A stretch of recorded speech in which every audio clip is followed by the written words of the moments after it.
Hi there, I'm Councillor Glen, and it is Saturday, May the 11th. Thank you for tuning in and watching this morning.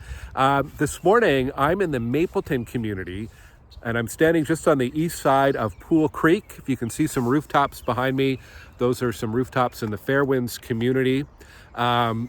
This is a kind of an interesting, look at that. There's a great big old tree that is kind of fallen and decaying behind me.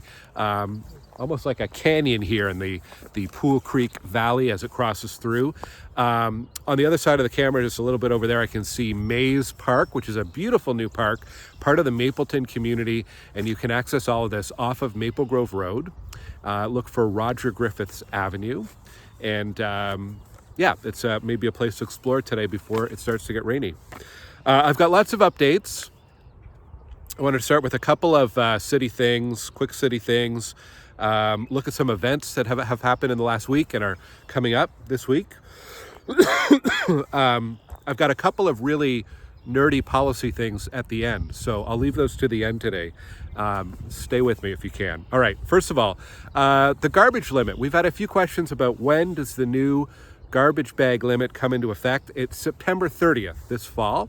There's going to be lots of communications, education, awareness campaigns between now and then. We're moving to a 3-bag or a 3-container limit. The 3 containers can each be up to 140 liters, and you can put as much in them as possible. A bunch of little bags, for example. That's a really, really generous limit. Those 3 containers are pretty massive at 140 liters.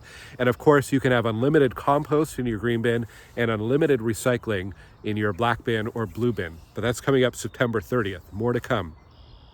My team was out this week at Brae in Stittsville, Maine on Thursday morning. We were doing a traffic count. What we were counting actually was the length of time it takes vehicles to turn left and right at that intersection. Right is relatively easy. Left, it can take a little while. We have had city staff do some traffic counts there. That intersection has not qualified for a stoplight, but we wanted to collect some additional data to help in our advocacy to try to get something done there. So we're going to publish the data that we collected soon, but I wanted to mention, we noticed a lot of people rolling through stops and a couple of people on their cell phones while driving. Not good. And I feel like a broken record sometimes, but please follow the rules of the road. Don't drive distracted. Come to a full stop at the stop signs. Make sure you're looking in both directions for pedestrians, for cyclists, and so on. And please follow this posted speed limit. These are all very simple rules of the road, and they help to keep our community safe. So thank you for your cooperation. Looking back over the past week, a thank you to everyone who came to our James Walk last Saturday on Stittsville Main Street. We had about 40 people out. That's amazing. If you like these walking tours of local neighborhoods, the Goulbourn Township Historical Society is doing a walking tour in Ashton coming up soon. You can find more information on their website or Facebook page. There's a street sweeper going by, so maybe I'll just let it cross by. Mapleton's a pretty new neighborhood. There's a few homes occupied, but lots of construction going on. Mapleton is between Maple Grove Road and the big box stores over on Hazeldean, if that helps situate it. All right, there, the street sweeper is gone. McHappy Day. Thank you to everyone who dropped by Stittsville Main Street McDonald's for McHappy Day. I was there working the drive-thru. I hope I didn't screw up anybody's orders. This is a yearly fundraiser that raises money for Ronald McDonald House.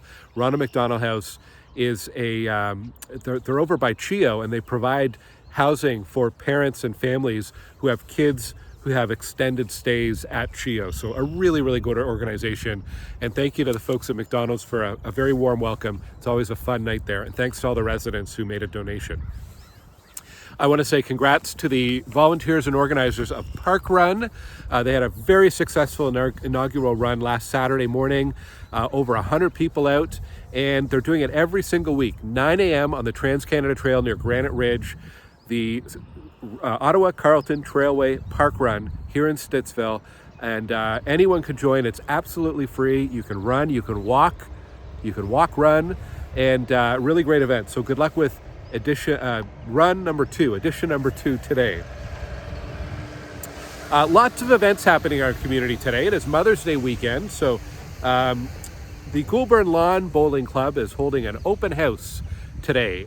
They are located at the old Goulbourn Town Hall, which is south. Head down Stittsville Main Street towards Fernbank, go past Fernbank, go past Fluellen, and you'll find that it's across from Goulbourn Middle School. It's a great activity, a lot of older adults taking part. Goulbourn Lawn Bowling. Amberwood community, they have a spring plant exchange today at the parking lot at the Amberwood Golf Course, so check that out. There's a craft and vendor market at Johnny Leroux Arena today. They do that as a fundraiser, but also a great place where you can get gifts from the local artisans, maybe some Mother's Day gifts there. Tomorrow is the first edition of the Market at the Barn, which happens every Sunday morning at Village Square Park and the barn that's there at Abbott and Stittsville Main Street. Another Mother's Day theme there.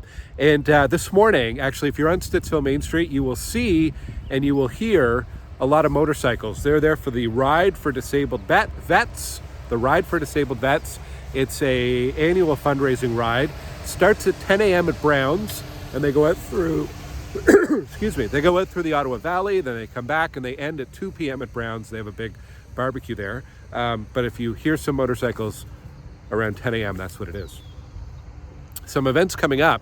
We're doing a grand reopening of the Village Square Park Playground on the morning of May 26th, so I hope you can join us for that. We're going to have a balloon artist and some other goodies there, and an official ceremony.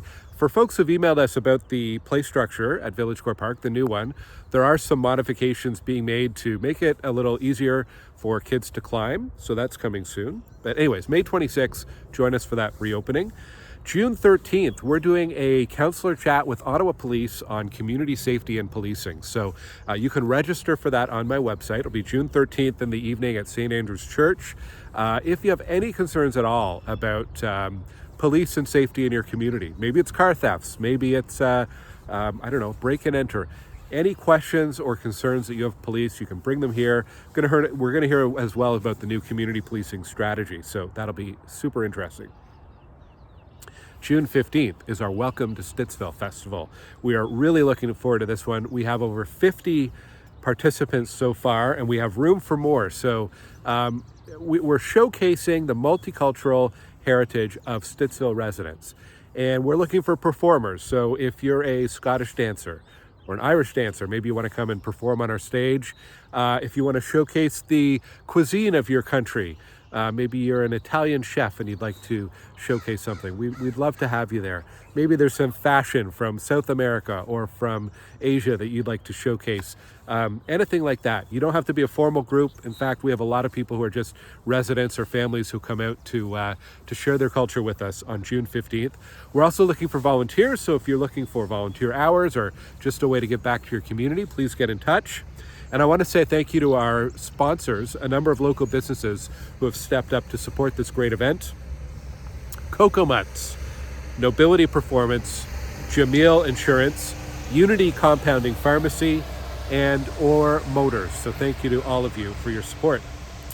Speaking of multiculturalism, I meant to mention this last week, but I'll mention it today. We have a new May multicultural calendar on our website. We do this every month because there's so many different cultures and religions represented in Stittsville, and just as a way to educate and make people aware about what's going on with their neighbors. So that lists multicultural events and human rights commemorative days and so on. So May is Asian Heritage Month and Canadian Jewish Heritage Month and Mental Health Month.